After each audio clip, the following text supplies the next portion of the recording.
Oh, look at him. He's so silly. Oh, look at him. He's so depressed. If you're not familiar with it, In Stars in Time is a game that came out very recently, just in November of 2023. A few weeks after my birthday, actually. Neat. When I first heard about it, it was through a TikTok in a video from an account called Cozy T Games. This is a time-looping game with an incredible sense of world-building about the main character and his connection to the party, where story is the main point, but gameplay is still incredibly good. And I did not get it after seeing that TikTok. I wishlisted it. I can't afford to buy every game that I see, but recently a friend did gift it to me. And hey, I'll pin their comment if they leave one. I hope it will be very funny. Back to the subject at hand. The game stars 5 main characters. What group is complete without a mysterious twink, transmask himbo, a very anxious workaholic, the irresponsible mother, and a small child?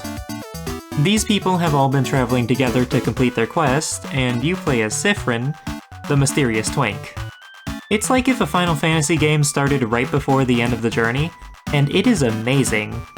There's so many things about this premise that I love, but here's your warning. There are triggering things in this game, and also, all spoilers will be free game from here on out. There's a demo of the game that you can play on Steam, and I encourage you to see this story for yourself. But, without further ado, let's get started. So, I am a fan of many, many things. ReZero, Madoka Magica, Undertale and Deltarune, I love all of those. This game gives me the same feeling as those things do, for better or for worse. It also feels like it draws inspiration from Earthbound, I mean, just look at the battle menu, and the sheer amount of dialogue and chemistry between the party reminds me of Tales of Vesperia and that entire franchise of games. But those are just comparisons. This game is an entirely different beast. Like I said, you're in a group who is about to finish their journey, one to kill the king. The king is just a self-proclaimed name, and he is a person who holds unimaginable power, and the group has Mirabelle, who is immune to his power, to freeze anything and everything. The goal here is to stop him before he freezes everyone in time, forever. And just before that, you and the group arrive in a town close by to where he's located. Mirabelle wants you to all have a big get-together before the big important day. And the game just throws you into things, being able to experience everyone's dialogue and who they are as characters. They're written very well, with personalities that feel very real. While you play as Sifrin, you are not Sifrin. Sifrin is of course his own person, which is not unheard of in games, but it's definitely not something that's always done this well. They are a man of few words, but they still have plenty of thoughts on everything that goes on, and reasons for why they do what they do. There is a lot about Sifrin that only you get to see, his inner thoughts. We can tell a few things from the start, being that Sifrin is extremely silly. Odile can be both stern and mature, but also is a very fun person too. Isabeau is strong, knows a fair bit, likes jokes, and especially likes Sifrin, even wanting to confess something to him after the journey. And also, his name's a little, different, so one of his nicknames is Issa. I assume that it's Isabeau. Bonnie is really still just a kid, but their input really still matters to everyone. Although, they don't always play nicely with everyone. Finally, Mirabelle is very cheerful and thoughtful, but she has a lot of worries as well. Again, this is all just the tip of the iceberg. When we get to the monsters, oh gosh, this really is Madoka Magica. The combat system is very streamlined, fun, and well thought out. You have just 3 types of attacks, being rock, paper, and scissors. which isn't just an excuse to not think about a typing system. You do little hand signs to use your abilities in this world, and I think that you can guess what exactly those are. You can see them used within the character art, and speaking of, oh my gosh, the art in this game. The art and also the sound design are just really good. The way that everything is colored is kind of immersive too, because, well, the world just doesn't have color. It's gone. Despite that, I've never actually been put off by the fact that everything is in black and white. It kinda reminds me of when Bob Ross was painting in grayscale for colorblind people. It all just kind of looks right. Going into the house, that's what this building is called, you start to see the reality of the situation. It's a reality that the party has been experiencing, actually, where everything is empty and frozen. Once you get a move on, though, the game kills you off right away, and you get Sifrin's perspective. It hurt. It was instant, and he felt a pull before he was forcibly placed back in time, like his soul was just ripped out of his body. Dying rightfully freaks him out, but he snaps back into things very quickly. Scarily quick, in fact. One of the things that he's most worried about, actually, is if the others got hurt before he died. Sifrin cares deeply about the party, even though he only actually met them on this journey. Well, I'll tell you something that the game doesn't reveal until later. Sifrin doesn't remember anything. He just doesn't know.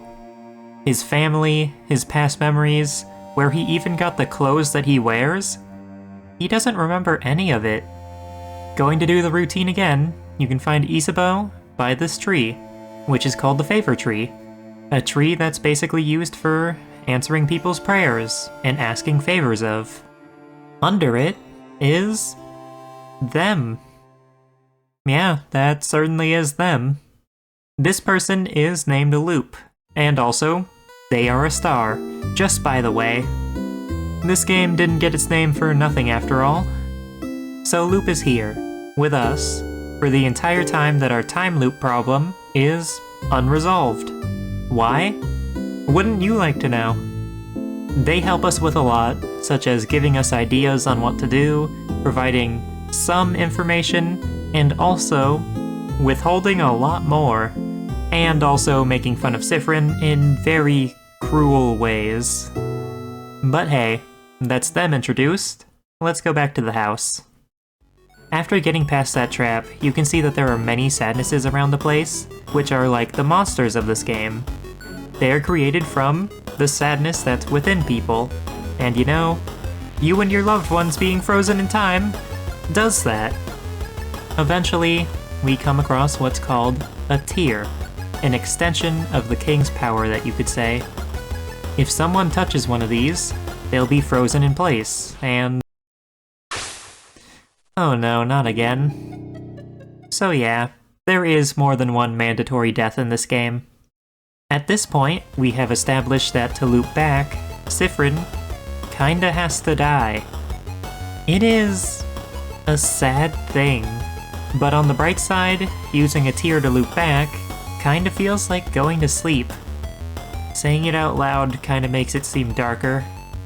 There are also a few elements of the game that get further established, such as looping forward and backwards. When you loop, you can move forward to any floor that you have reached before, and keeping the items and experience that you have had when you got to that point before. What this means is, we can conveniently die to take advantage of our power. This is bringing back memories of old Undertale fan comics, except that you don't actually need to die to load an Undertale. That's more of a fanon thing, technically. Here though, Sifrin will die, and not only that, they die to serve a purpose. Sifrin doesn't want to die either. Why would he? But Sifrin will, to help the party. Which again, is sad. But you know, anyways, I've been forgetting to explain something. This country has a predominant faith called the Change Religion. they worship the change god, which is called a sort of lazy god that doesn't actually help people very much, but encourages everyone to change. It's kind of important to the narrative here, between the king wanting to freeze everything, and people here believing in change. However, before you get to the floor where you meet the king, I know that it might seem like I'm taking a big leap ahead. Trust me, I'm not. You need to get past an obstacle that has no solution present.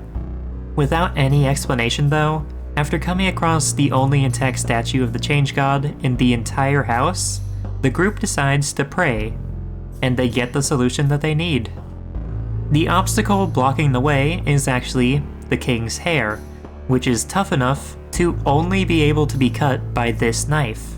If this doesn't go to show the king's power, well, the group all approach the king, ready to fight. He is strange.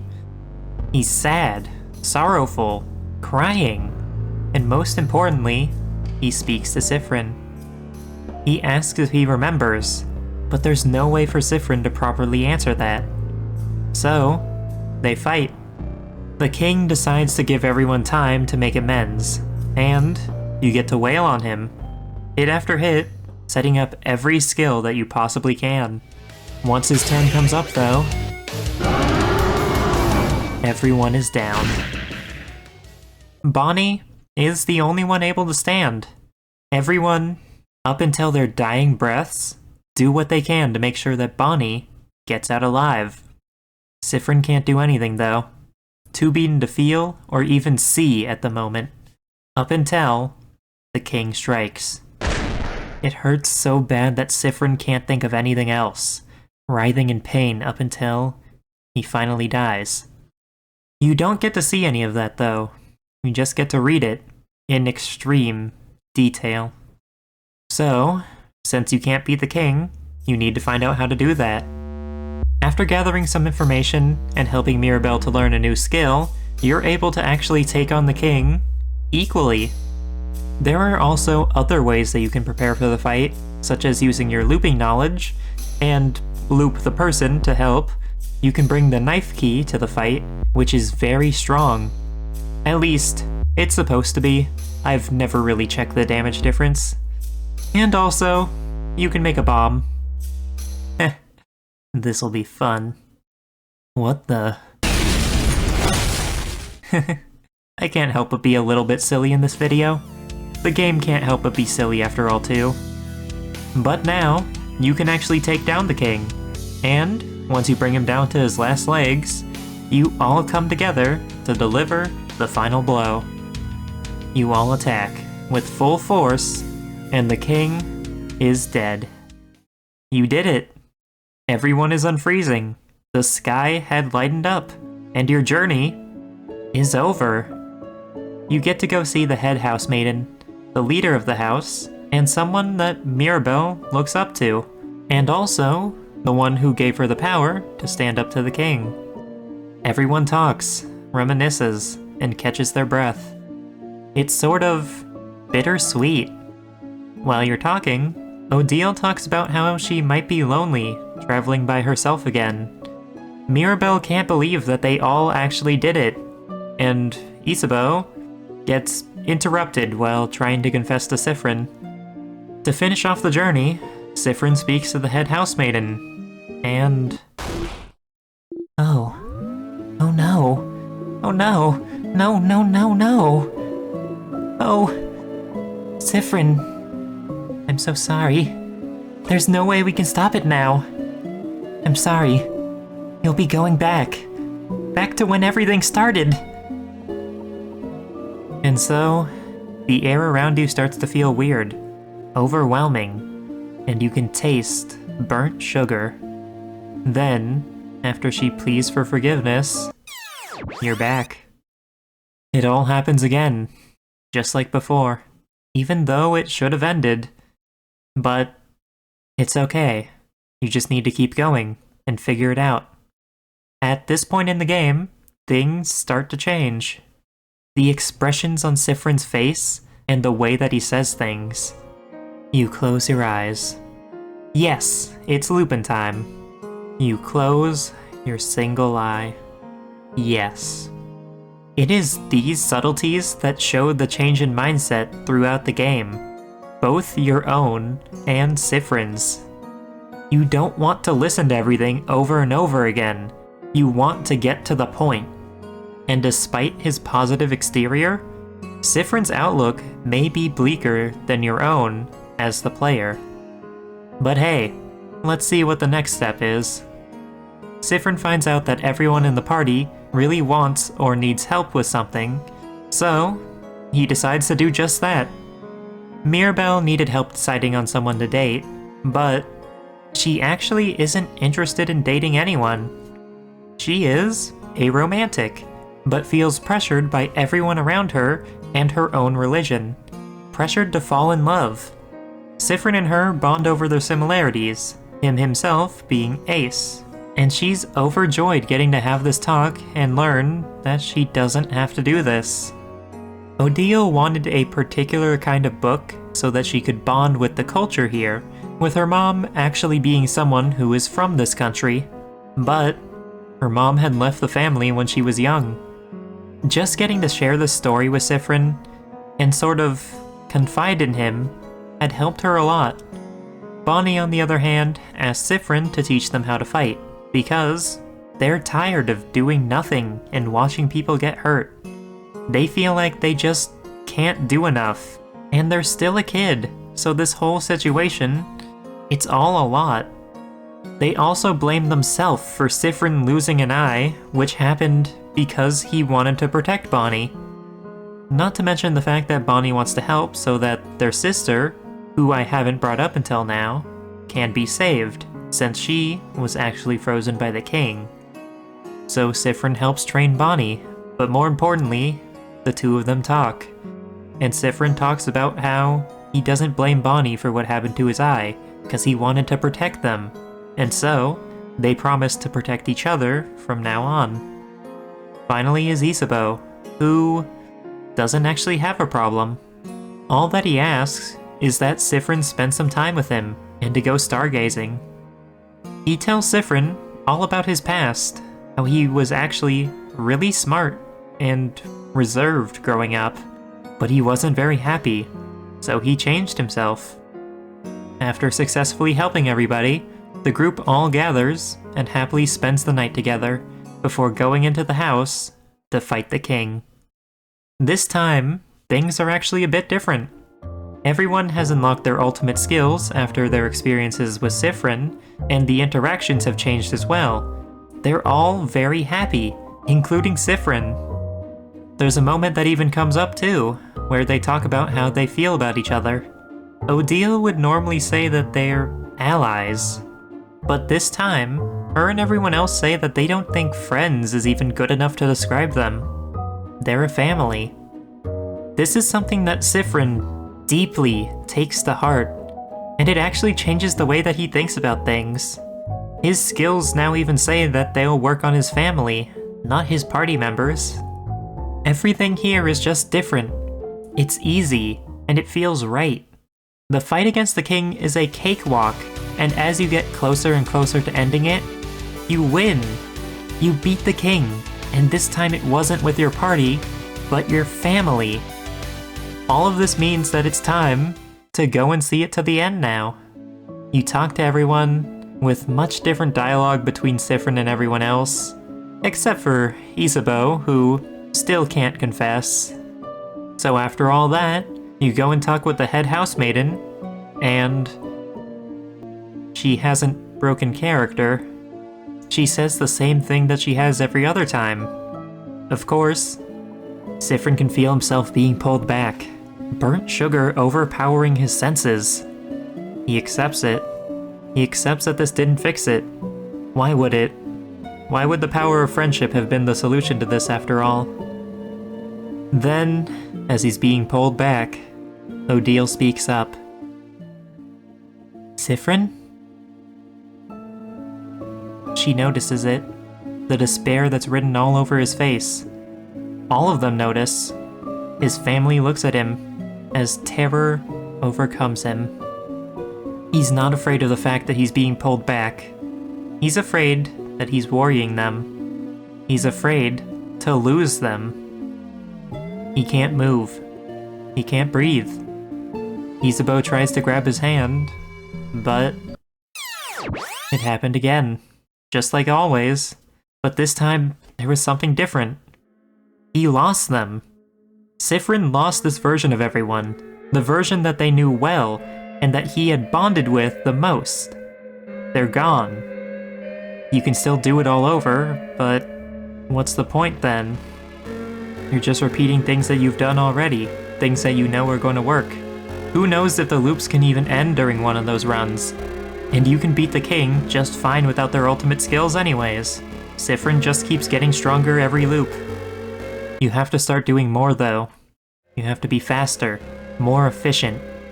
Siffrin doesn't want to be trapped, forced to have everything ripped away from them again and again. Going to do the normal routine again. You can talk to Isabeau and tell him a bad pun. Every time he laughs when you tell it, and every time he puts out his hand as if he was going to put it on Siffrin's shoulder. He always pulls back though. No one thinks that Siffrin likes to be touched. Siffrin wants something to change. He knows Isabeau likes him. He wants a different outcome. He wants to feel something. You both laugh. You wait for him to touch you. Why do you have to wait? Why? Suddenly, you realize a very basic thing. He will never touch you. He will never say it to you. You will be stuck here, forever, stuck in your yearning. Unless you're the one who breaks the cycle. You reach out. Sif?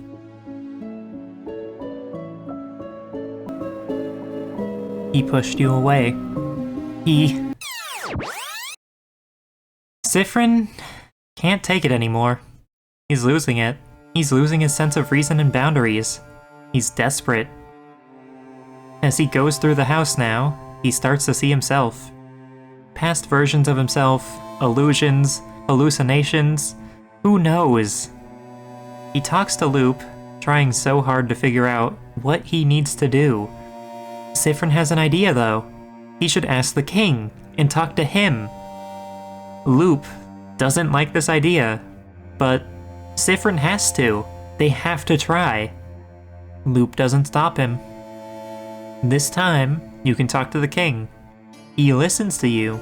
He listens to what you have to say. Him and Siffrin are from the same place. They share the same turmoil over the fact that they can't remember where they're from. A place that had actually disappeared entirely. The king asks Siffrin to try and say the name of it. It hurts. He can feel it on the tip of his tongue, the corner of his mind. They both struggle to say it, writhing in pain, barely able to hold on any longer. Everyone tells Siffrin to stop, but trying just another time, it kills him. Again. Siffrin tries to talk to the king, trying to talk him out of his plan to freeze everything. And it works. Something changed. Something is different. To actually bring it to a close, Siffrin goes to help the king unfreeze everyone. But he freezes you instead, and everyone else while you're caught off guard. The things that you said to him, let him know that you've been looping. He will not give up his goals, so he wants to make you give up instead. The king decides to teach you a lesson. He grabs Bonnie. You're powerless to stop him. He makes you watch as he crushes them in the palm of his hand. Siffrin's mind is racing, trying to rewind, make it stop, make this never happen. Bonnie is crying for help. And then you loop back. Siffrin wakes up, screaming, crying, and scared. He tries to rationalize it all, the fact that it now never happened, and that it's all okay. That was an experience to play through, but I wouldn't say that being the player, it was as scary as it could have been. It might scare some people who connected with that scene, but the reason I'm making this video wasn't because of that, but instead, what comes after. Siffrin is still desperate. He has to find more answers. He just wasn't looking in the right place. That was the problem, surely. He needs to keep going.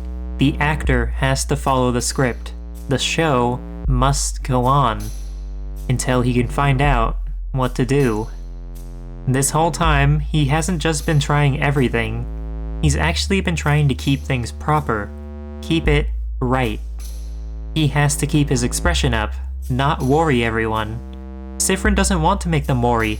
He doesn't want to burden them. He said this at the start of the loops too. He will not tell them about this. He will do it himself. Loop wants to talk to him about something else, to help show him something else about the loops. The two of them decide to spend a loop together, Siffrin sneaking out and not going with everyone else to the house. They talk, observe, and think. What Loop ultimately wanted to show Siffrin, though, was the King's attack. The one that killed you in a single hit. It's an attack that shows people visions of the future. Whatever Siffrin sees is something horrible each and every time. Siffrin and Loop just look at each other without saying anything for a moment. Siffrin screams and blames himself for not being there. He blames their death on himself. And then he loops back. There was a point to this, though. Part of it was to show Siffrin that he loops back from more than just dying. But there was more to it. Something that's unclear. Once Siffrin is back, he directs his anger at Loop. Knife drawn. Loop doesn't even flinch. He calms down. What Loop did was wrong, but they knew that Siffrin could loop back. Siffrin, though, his mental state is not good. He's losing himself in these attempts at making everything right. His anger, his sadness, and even the front that he's been putting up is all at the greatest extremes that they've ever been. At this point, he's even unlocked what could be considered his ultimate skill. I've mentioned it a bit, but Siffrin is a very funny person. He loves jokes and making people laugh. All of his moves represent that, like Turn It Up, or In a While, Rockadile. As things go on, he learns an ability that goes so far as to replace an old one. Tear you apart. It is a paper skill, so it's still a pun, I guess. But his ultimate skill is just attack. Even his personality feels like it's fading. It's terrifying watching someone lose themselves, and not just that, but being in control and yet having so little power over what's happening. You can't stop his descent. You can only push forward. Siffrin lying to himself and trying to say that it's all fine is affecting the others too. On one attempt of the house, you can find the tutorial enemy. It's annoying. It's a waste of time. It's just in your way. Get rid of it. Just keep hitting it. I got it. They're all afraid. There's a conversation where, while Bonnie is cooking in the corner of the room, everyone is talking about death. They all talk about what they'd want to be done in the case that they die. Every time this happens, Bonnie hears it, but only later into the game does Siffrin learn that. This time, they decide to speak up and talk to Bonnie. Were you listening just now? I don't want to talk about it. They lash out. They're upset. Siffrin is upset at himself. Why did he have to bring it up when he knew that they were just fine every other time? He tries to reach out to them, and they push Siffrin away and tell him that they hate him. They say that he should just die if he wants to talk about it so much.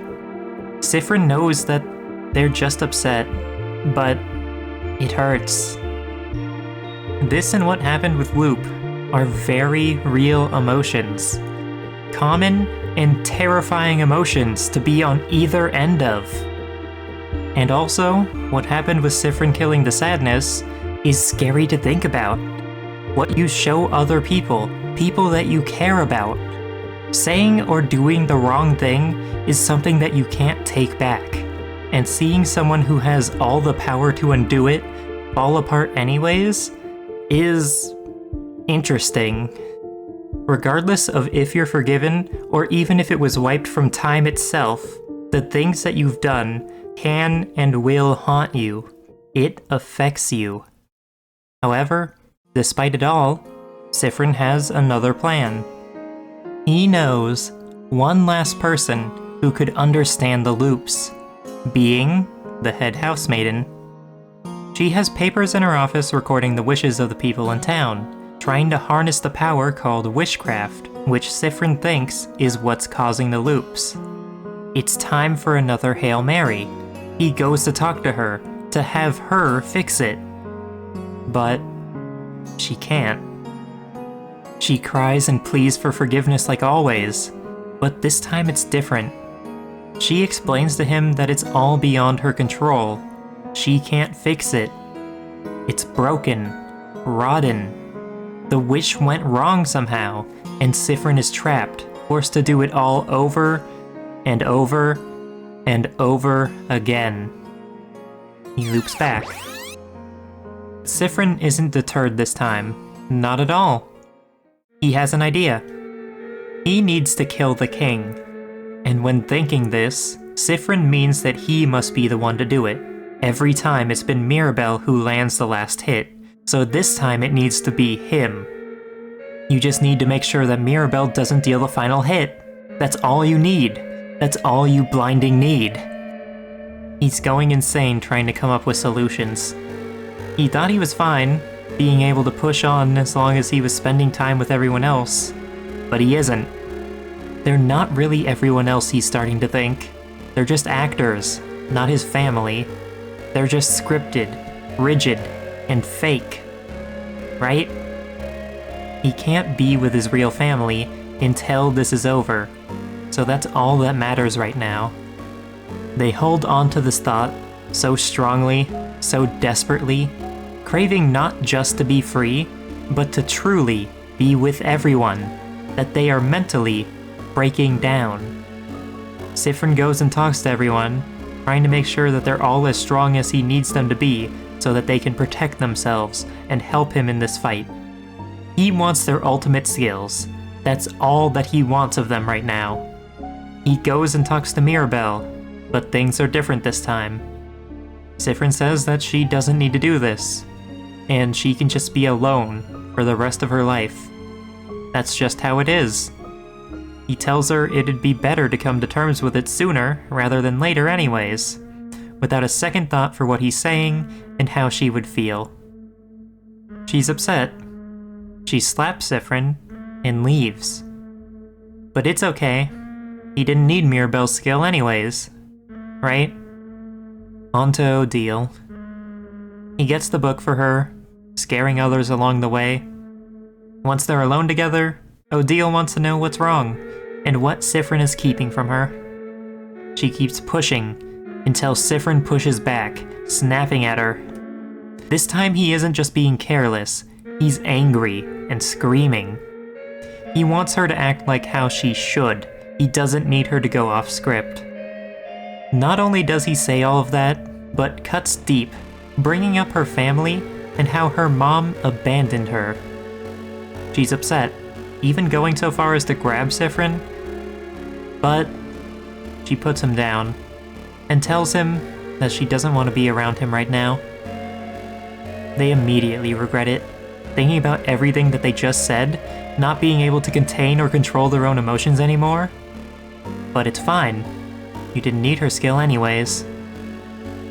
Sifrin is truly spiraling now, digging the hole deeper, seemingly on purpose, but we know that Sifrin doesn't want this. Of course now, it's Bonnie's turn, where Siffrin has to train them. Normally, Bonnie would save him after he trips, so this time, he just falls over. On purpose. Bonnie's upset though. They didn't want Siffrin to do that. They don't want him to get hurt. It scared them. It worried them. They run away. Even Bonnie's outburst was much more calm and much more collected than Siffrin's, but Siffrin justifies it in the end, saying that they didn't need their skill anyways. Isabeau tries to talk to Siffrin, knowing how Siffrin made everyone else feel this time. He's worried about them, but even more worried about Siffrin. Eventually though, his words just start to loop.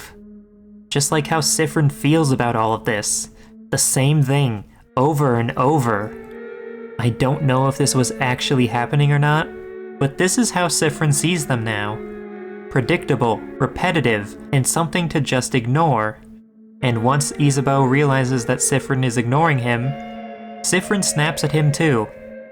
He says what's wrong is that everyone is getting on his nerves. He calls Isabeau out on each and every one of his insecurities, things that in another time, he had entrusted Siffrin to know. So, after Isabeau leaves, Siffrin decides to talk to Loop. They think that Siffrin had gone too far, and are really at a loss for words. But Siffrin, on the other hand, is just ecstatic to tell them about how he plans to break the loops. However, Loop doesn't think it'll work. Actually, Loop knows that this won't work. Loop has almost never said anything with certainty, but this time, they did. Siffrin is immediately put into a strange state. It's not quite yet anger, but still. He knows that there's something that they aren't telling him. There's nothing else, Loop. I know it's stupid. I know it's a long shot, but it has to be this. It has to be this, Loop. Or... Siffrin comes to a conclusion. He's stuck here. For good. Loop can't say anything. He says that they knew, the whole time, and Loop can hardly get out a single word. Siffrin doesn't know how to take this, lashing out at Loop, but soon after, he's at the inn, where the rest of the group is. They're talking about him. They know that he isn't okay. They're not even sure how to feel. He pushed them all away, and now they're talking about leaving him behind, and he's listening to every word. So Siffrin makes a decision. He decides to go in alone. He's stronger now. He's able to take down everything, and he is taking down everything, with all of the light gone from his eyes. The rooms in the house are backwards. They're warped. Wrong.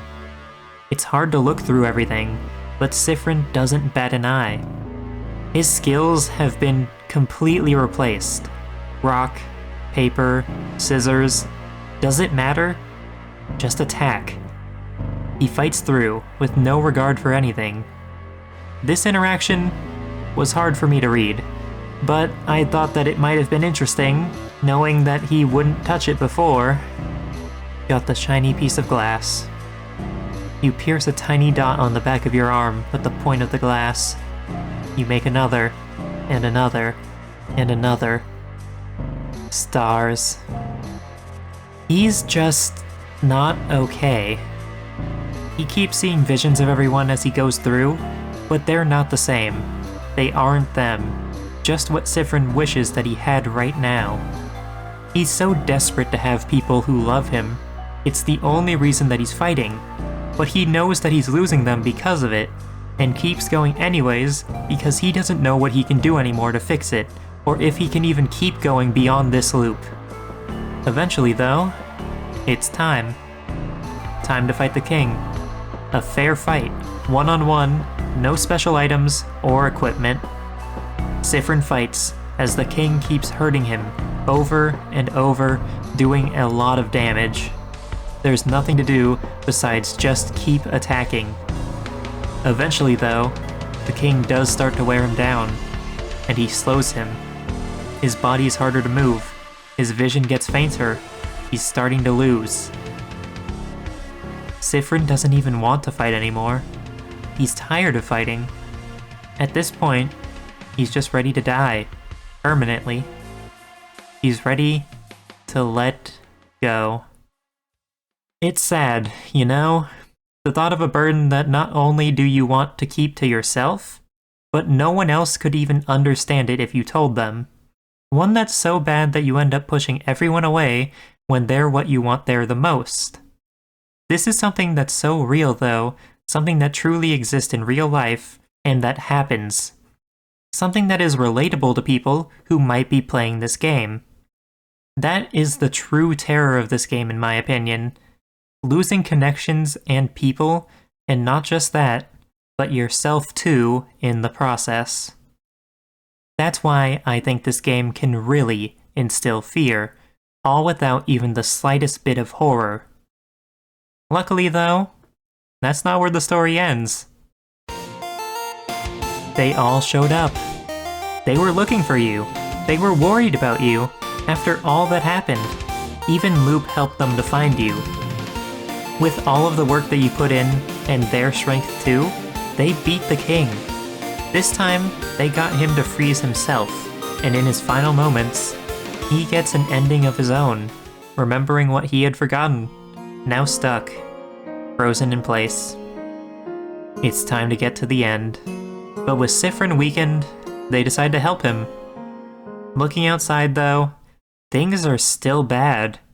Despite living in a world without color, the sky has turned a deep red. You speak to the head housemaiden, and she checks out Siffrin, making sure that he's okay before breaking yet again. She's saying the same thing again. She says one thing that pushes Siffrin too far though. Finally, you'll all be able to go home. Something happens to Siffrin as he takes a form not so different from the king's. He enters battle with everyone else. You're left with little options, but one thing that you can choose to do is to attack yourself. They're all shocked. They all want you to stop this, as Mirabelle heals you, and Odile even stops you from being able to loop back. Siffrin realizes that he did agree with the king. He wants things to stay the way that they are. He doesn't want to let go. He won't let them go. He cannot let them go home. The way that he says everything, though, makes them all realize something that they never knew in any of the other loops. That Siffrin had been going through everything over and over again this entire time. They realize this power, wishcraft. It's acting this way because of him, because of what he wished for, but Siffrin doesn't even realize it. So, they all reach out and ask him to tell them what his wish was, his real, actual wish. He wished that he could stay with everyone. If everyone went back to their homes after they won, something that he doesn't even have one of to return to, he would lose them. But after finally talking to everyone, and everyone being honest with him too, they realize something. They all want to stay together. They don't want to leave each other. It was simple, a lot more simple than he thought. He just needed to talk to them and not keep it to himself. And I think, ultimately, that's the message. This game was absolutely beautiful, and I will be playing more of it without a doubt. And really, I mean it when I say that you should too, because I left out a lot of details about this game, and I've gotten like easily 30 hours in it within a short amount of days.